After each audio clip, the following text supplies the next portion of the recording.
All right, welcome back, everybody. 1 p.m. Friday, May 2nd. We are here with Representative Greer and two orders of business. We are going to start off with an introduction and walkthrough on H153, an act relating to expanding family access to certified copies of birth and death certificates. So, hi. Alrighty, okay. For the record, Representative Greer of Bennington. So I guess we're gonna start with 153 first. I'm sorry, I had my order backwards for I that. thought we were going to start with an apology.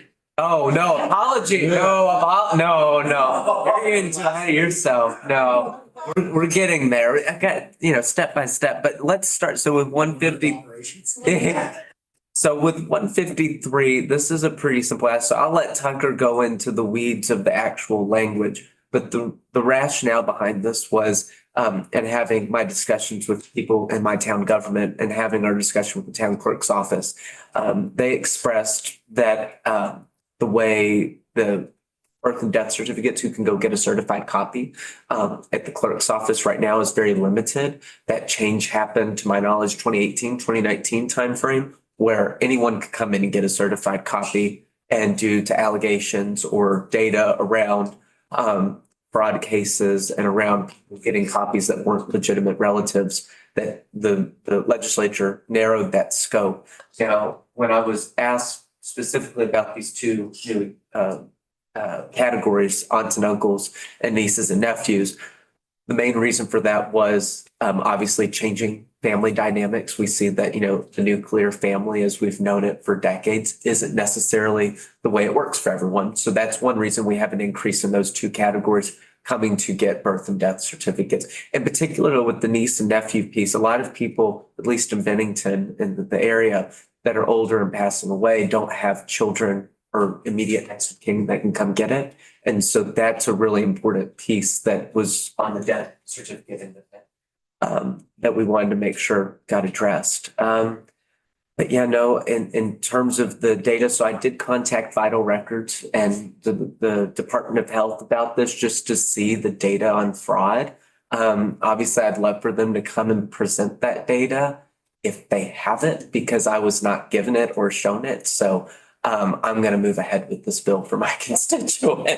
So anyway, I will let Tucker walk through the language either now or however we want to do it. But that's just where I'm coming from with those two categories. Okay. Thank you. Will, why don't we just have you, while you're in the chair, give us the breakdown on H404, which was a conversation we had with you earlier, and that is regarding an act relating to authority over the highways of the village of Old Bennington. So now you're going to get your apology. So it's not an apology, but first of all, thank you all for allowing the village to bring this forward as a concern and as something that we can debate and have discussion on. I do have an update on where it stands based on the meeting we had. I would say about half of the registered voters in the village came out to this meeting. And I'm just going to read off what I digested from that meeting. So on H404, the Village of Old Bennington voted 30-22 against a motion which was essentially H404 to merge the roads with the town of Bennington. So we framed it, or I should say the village framed it within the context of the bill. And it was a non-binding motion to allow the village trustees of Old Bennington to enter into some kind of negotiation and explore the option. So it was narrowly shot down, but just some things that I wanted to bring up so that your committee can reference in the future if this comes up again. Those that were in favor of the proposal, the three big takeaways that they were expressing were that several members pointed to the fact that the village tax rate has been below the town's tax rate for the past 20 years, and that it was pointed out that the village has maintained that partially because there's been an accumulation of deferred maintenance, so that they kept the tax rate lower than where it should have been, essentially because they didn't want to spend it all in that moment, hoping there might be more funding or things down the line that they could rely on. So then that goes to the second point. Other members noted that by merging the responsibility of the roads, the village would be able to access more grants and funding opportunities through AOT, as well as through the town and other related sources by having that bigger pot to pull from. And the last point that I took away was that members of the public noted that by merging those responsibilities, they would reduce the overall amount being spent on their private contractors for both maintenance and road construction plans.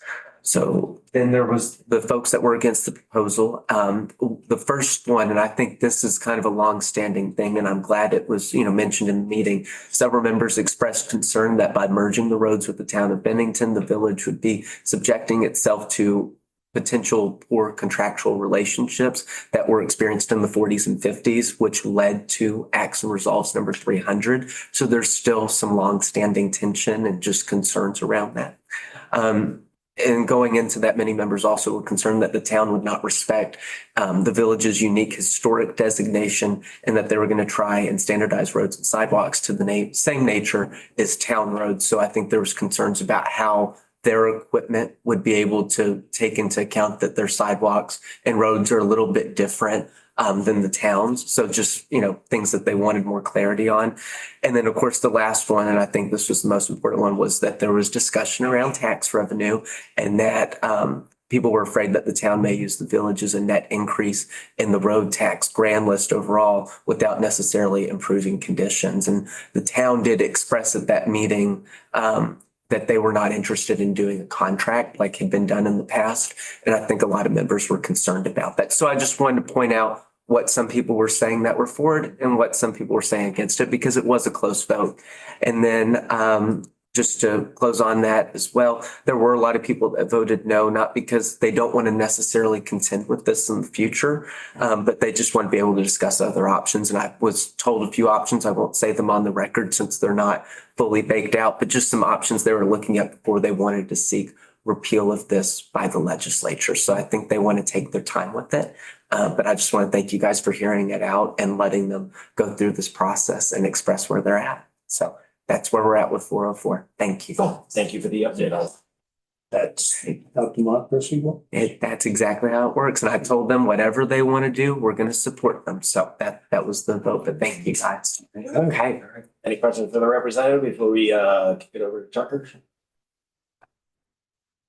Party. Thank you guys. Right. Wrap time. Sir.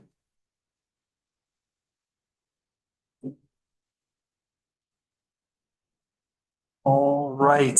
Good afternoon, Tucker Anderson Legislative Council. You should have in front of you H 153 as introduced. There is one operative section of this bill. That is section 1. It amends 18 VSA section 5016, which relates to access to copies of birth and death certificates. The amendment is within subsection B, which governs access to certified copies of birth and death certificates. The amendment is in subdivision 2A, which expands access to official copies of birth and death certificates to the registrant's spouse, child, grandchild, parent, sibling, grandparent, and here is the new list: aunt, uncle, nephew, niece, or guardian. So as those 4 parties, aunt, uncle, nephew, niece, are added to the list of persons who may access those official copies. Within this section, there are additional subdivisions that, for example, grant authority to access to these records by public agencies when necessary. Something that I would just note about the history of this section is that up until the mid-2010s, Vermont had essentially open access to official copies of these records. At that time, it was pointed out that we were the only state in the union that allowed anyone in the world to request and get access to official copies of birth and death certificates. So certified. Yes, and the list here, was narrower. It was expanded when I started with Ledge Council as a legislative council around 2017, 2018. And the legislature has come back periodically to work not only on access to these records, but also authority to amend, correct, and complete birth certificates, for example, in a series of contexts. And in case you didn't know before today, vital records are in the government operations portfolio and used to be a very substantial part of that portfolio. It's been relatively quiet for the last few biennia. Yeah, I think we touched on it a little bit last biennium with a seemingly not overly controversial. You got a drive-by of the bill to allow an individual through self-attestation to change gender markers on birth Is certificates. that what that was? Yep. Yes, I was like, there was a something. and that was a delegation of authority to the Department of Health to adopt rules governing the change of a gender marker on a birth certificate. Thank you for that. Sorry, was that off the top of your? That was off the dome. Wow. Yep. Dude, that is good brainscape for 1:15 on Friday. Well done, Tucker.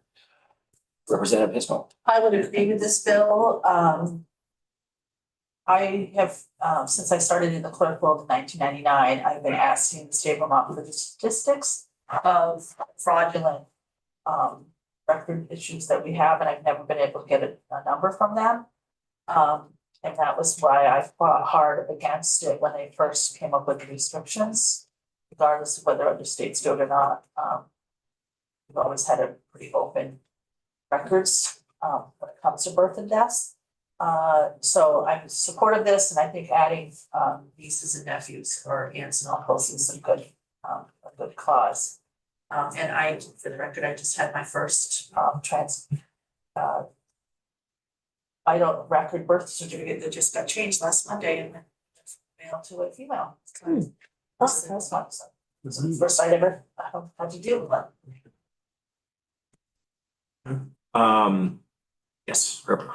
I just am trying to think if there's anyone else while we're amending the list or talking about amending the list, if there's anyone else that should be included. You mean like family members? Yeah. Or I guess we kind of covered it. I know what you're saying. I mean, it's like, just- is there like another, Child, grandparent, family. Or I mean, you can cousin go of, into some old cousin of family the league deceased. drafts. cousin of the yeah, like a, deceased or yeah, birth. There's, Mm, I'll go back into the old family league bucket investigations for the expansion of the coverage, yada yadas. Yeah, that got a very robust conversation. But we don't have, that's nothing we need to do right now. no, we're just thinking about it. But yeah, we're just, you know, we just doing the introduction, you Cool. know, and we did that walkthrough. We had another bill for Roper Lawn coming the other day. That's kind of sort of, I think, in the Oh, yeah. range-ish of this. So that was one of the reasons I wanted to get this back on, because I was gonna take a poke at that. I think we might have put it on. our We agenda. did. Yeah, so they're similar enough conversations to be thought about at the same time. But yeah, I mean, that's a quick addition of just like 4 definitions of family nucleus, so it seems. Yeah. On its surface. Non-controversial. Any questions, thoughts, anything of that nature before we head off into the sunset for the weekend? No, no, No. Nope. Cool. All right. Good week.